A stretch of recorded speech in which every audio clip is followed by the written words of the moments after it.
ఈ తెలంగాణలో ప్రధాన అంశంగా మారింది ఎస్సీ వర్గీకరణ. ఎస్సీ వర్గీకరణ గత 30 సంవత్సరాల నుంచి పోరాటం చేస్తూనే వస్తున్నారు. దీనికి మూల కారకుడు మందకృష్ణ మాదిగ. ఈయన చాలా ప్రభుత్వాలు మారినప్పటికీ చాలాసార్లు ప్రతి ప్రభుత్వం మారినప్పుడల్లా పోరాటం చేస్తూనే ఉన్నారు. 30 సంవత్సరాల నుంచి ఈయన పోరాటం ఇప్పుడు సక్సెస్ఫుల్గా మారింది. అసలు ఈ సక్సెస్ఫుల్ ఎలా మారింది, ఎలా జరిగింది, ఈ ఎస్సీ వర్గీకరణ ఎందుకు చేయాలి, తెలంగాణలో ఎస్సీ వర్గీకరణ చేయడం వల్ల ఎవరు అభివృద్ధి చెందుతారు, ఇంతవరకు ఎస్సీలో ఎవరు పెత్తనం జరిగింది, ఈ ఎస్సీల ఎంతమంది రిజర్వేషన్ పొందుతున్నారు, ఈ రిజర్వేషన్ తగ్గట్టుగా మరి ఫలితాలు ఉన్నాయా లేదా అన్న విషయాలు తెలుసుకుందాం.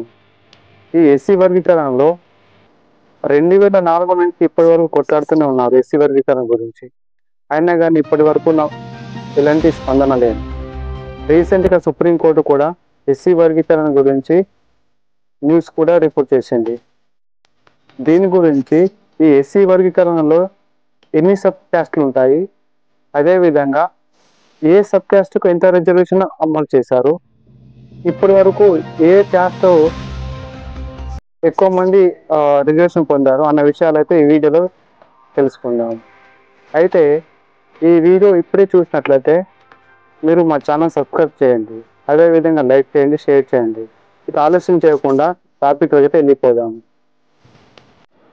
2011 జనాభా లెక్క ప్రకారం ఎస్సీ జనాభా 1,38,78,000 ఉన్నారు. వీరిలో మాదిగలు 67 లక్షల వరకు ఉంటారు. అదేవిధంగా మాలలు 55,70,000 వరకు ఉన్నారు. అంటే మాదిగల జనాభా దాదాపు 11 లక్షల వరకు ఎక్కువ అన్నమాట. మొత్తం ఎస్సీ జనాభాలో ఈ రెండు కులాల జనాభే 80% వరకు ఉండొచ్చు అనేది ఒక అంచనా. మిగతా 57 కులాల్లో పెద్ద సంఖ్య రెల్లి కులానిది. అప్పటి సమాజంలో దారుణమైన అనిశ్చితకు, అంటరానితనాన్ని, వివక్షను ఎదుర్కొన్నాయి. ఎస్సీల్లో కూడా ఎక్కువ తక్కువలు ఉన్నాయి. ఉదాహరణకు మాదిగల్ని మాలలు తక్కువ చూస్తారు. కాగా ఎస్సీ జనాభాలో మాలల కన్నా మాదిగలు అధికంగా ఉండడంతో స్వతంత్రం వచ్చినాటి నుండి నేటి వరకు విద్య, ఉద్యోగ, ఆర్థిక, రాజకీయ, సామాజిక అంశాలలో వీరికి అన్యాయం జరుగుతుందని అప్పట్లో కొందరు మేధావులు తెలుసుకున్నారు.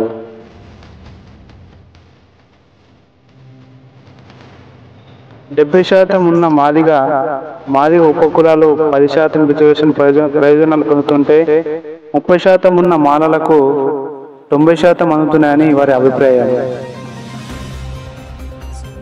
అదేవిధంగా 1994లో అణగారిన వర్గాలు ఎదుర్కొంటున్న సమస్యలపై అప్పట్లో చాలా ఉద్యమాలు పుట్టుకొచ్చాయి. అందులో మాదిగ రిజర్వేషన్ పోరాట సమితి MRPS ప్రధానమైనది. మందకృష్ణ మాదిగ దీనిని స్థాపించారు.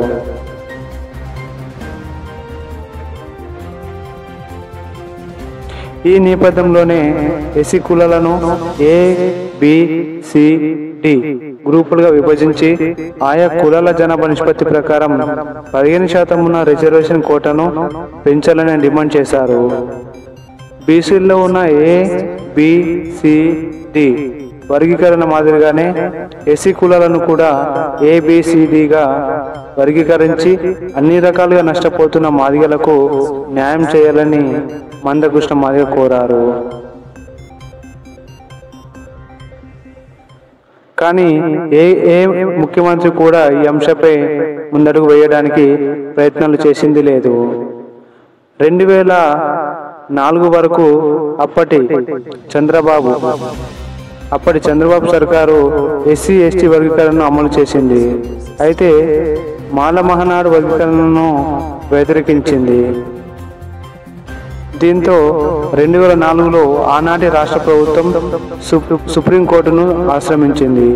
సుప్రీంకోర్టులో 5 సభ్యుల ధర్మశాసనం ప్రకారం విచారణ అనంతరం వర్గీకరణను 1997 జూన్లో ఆనాటి తెలుగుదేశం పార్టీ 15% ఎస్సీ కోటాను ABCDగా విభజించి జీవోను విడుదల చేసింది.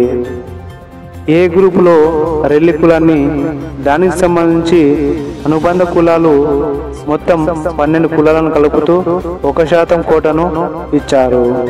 అదేవిధంగా బి గ్రూపులో మాదిగ కులాన్ని చేర్చారు. దానికి ఉపకులాలు 18 ఉపకులాలను చేస్తూ వారికి 7% కోటాను కేటాయించారు. సిలో మాల కులాన్ని చేర్చారు. దానికి మొత్తం 25 ఉపకులను చేరుస్తూ వారికి 6% కోటాను ఇచ్చారు. అదేవిధంగా డి ఆది ఆంధ్రతో మొత్తం 4 ఉపకులాలు చేర్చి 1% కోటాను ఇచ్చారు. ఇందులో ఆనాటి ఏపీ గ్రూపులు కులాలు తక్కువ లబ్ధి పొందాయని, సిడీలు గ్రూపుల కులాలు జనాభా శాతానికి మించి లబ్ధి పొందారని గుర్తించారు. అందులో భాగంగా ఎస్సీ సి గ్రూపులో ఉన్న గోసింగిలను ఏ గ్రూపులో చేర్చాలని ఆ రాష్ట్ర గోసింగి అధ్యక్షుడు గంధం రాజేష్ విజ్ఞప్తి చేశారు. సబ్ కాస్ట్లు కూడా ఉన్నాయి. అందులో భాగంగా ఈయన నివేదిక ప్రకారము గోసింగులను ఎస్సీలో చేర్చి అన్యాయం చేసిందని, ఆ కమిషన్ ఆ జిల్లాలో పర్యటించలేదని, మా అభిప్రాయాలు పరిగణలోకి తీసుకోకుండా మాల ఉపకులంగా మార్చి గోసింగులకు అన్యాయం చేసిందని అన్నారు. ఈ ఎస్సీలో ఉండడం వల్ల వీళ్ళకు చాలా నష్టం కూడా జరుగుతుంది. ఎందుకనగా ఈ సందర్భంగా ఆయన మాట్లాడుతూ చాలా ఉపకులాలు తమ అస్తిత్వాన్ని కోల్పోతున్నాయని, గోసింగిలు ఆర్థికంగా, సామాజికంగా, రాజకీయంగా వెనుకబడి ఉన్నారని తెలిపారు. కానీ వాళ్ళు ఈ పోరాటానికి ఎస్సీఏలో చేర్చాలని చాలాసార్లు ప్రభుత్వాన్ని అడగడం జరిగింది. కానీ ఇప్పటి వరకు ఏ ప్రభుత్వం కూడా స్పందించడం లేదు.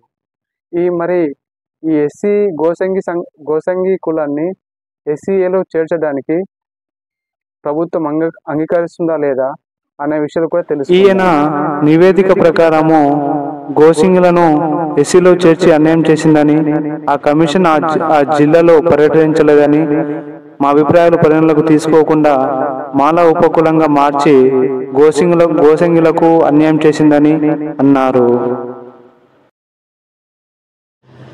అలాగే మరిన్ని కొత్త విషయాలతో మీ ముందుకు వస్తాను.